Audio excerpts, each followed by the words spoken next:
The hogs were squealing like the end was near, and the barn lights flickered like a cheap horror flick. I followed a thick orange cord snaking from my outlet, through the gravel, and straight into a gleaming RV parked on my land without so much as a mind if I borrow your power.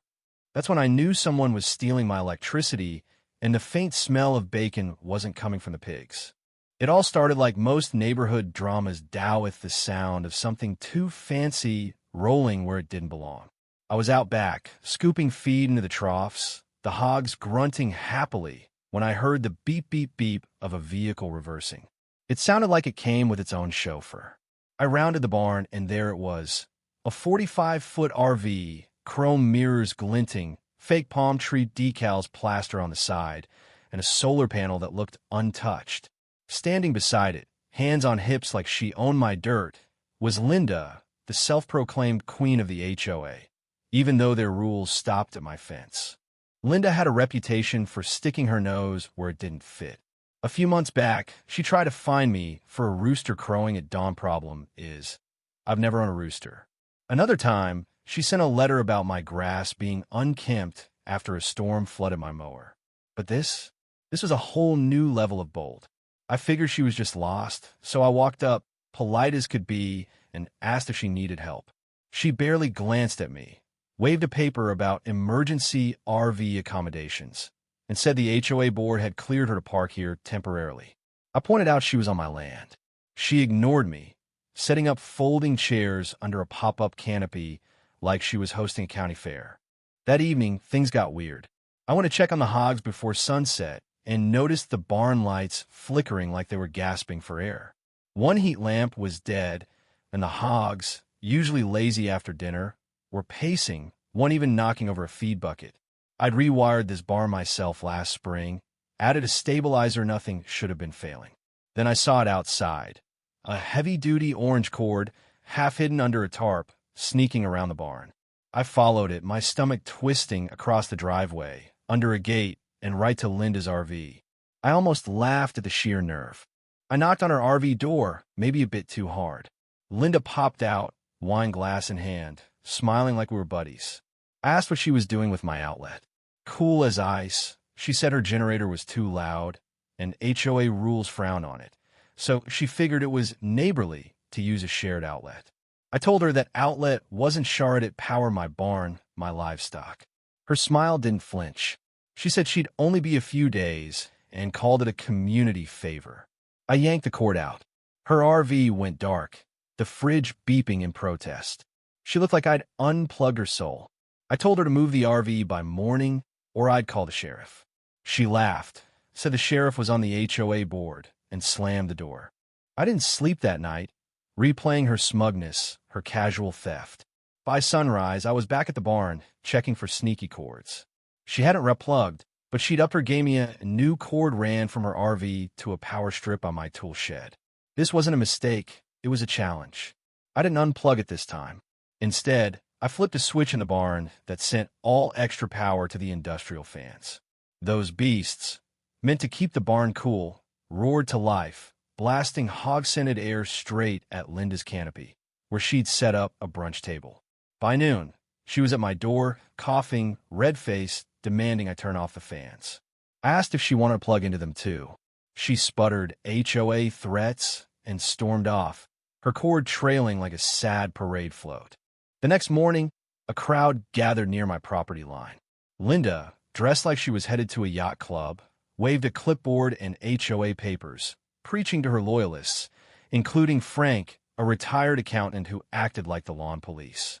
They pointed at my barn, at a new cord she'd stretched from another outlet. She marched up my driveway, smug as ever, and claimed HOA policy required shared outlets in emergencies. Her emergency? Low RV batteries and unsafe temperatures. It was 72 degrees, a fan spinning in her window. When I reminded her my land wasn't under HOA control, she showed me a map with a dotted line she'd drawn in blue pen, claiming a new easement. The ink was still wet. I walked away, but she didn't stop. That afternoon, the HOA president, Tom, rolled up in his hybrid SUV, acting like a UN peacemaker. He admitted seeing the cords, but gave a speech about community cohesion and Linda's temporary hardship. I asked if he knew overloading my barn system could fry it. He didn't answer. I warned him if she plugged in again, I'd file a trespass report. By sunset, another cord appeared, hidden under gravel, powering an outdoor fridge stuffed with wine and artisanal pickles. I was done playing nice. I rigged a monitoring box to track every what she stole and added a kill switch to cut external power without hurting my hogs.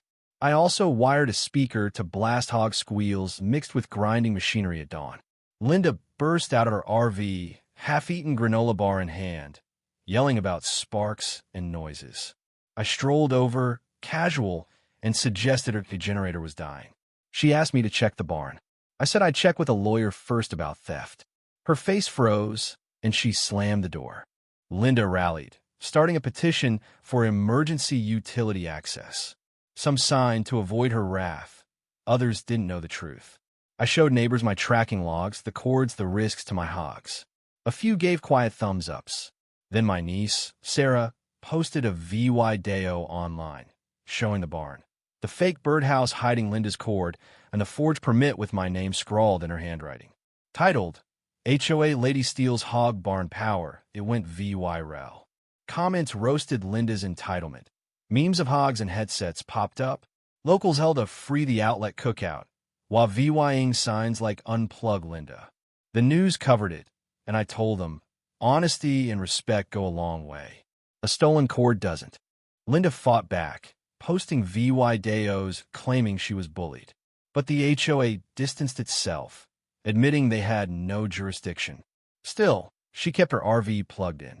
I activated surge limiters, cutting her power after a few seconds her coffee maker would start, then die. She thought it was her wiring. At her wine and cheese night, I cranked the fans again.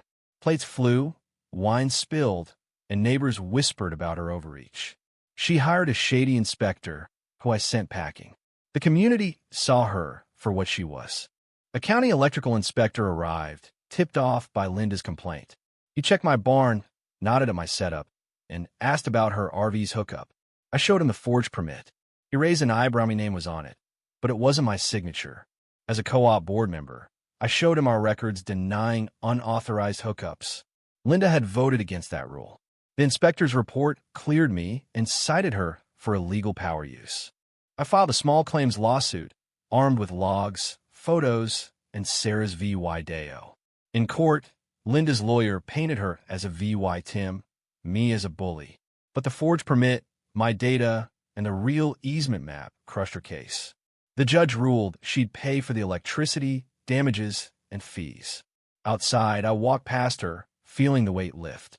The story hit the local paper. Folks at the feed store grinned, calling me a folk hero. The co-op gave me a utility steward award, and I spoke at a community class on wiring barns. I started helping neighbors with their systems, paid in grain or coffee. Linda moved to a townhouse across the county, maybe starting a new HOA. I didn't care. I hung Sarah's protest photo above the breaker box and carved a sign. No unauthorized access. Respect grows where boundaries are kept. Sunflowers bloomed beneath it. The barn hummed, the hogs settled, and the power stayed steady. Linda thought she could outsmart a farmer, but she didn't know the outlet she tapped ran through a system I controlled. That cord sparked a fight, but it also lit up a truth. Stand your ground with facts, and even the smallest things like one outlet can hold strong. So what do you think? Was I too harsh, or did Linda get what she deserved?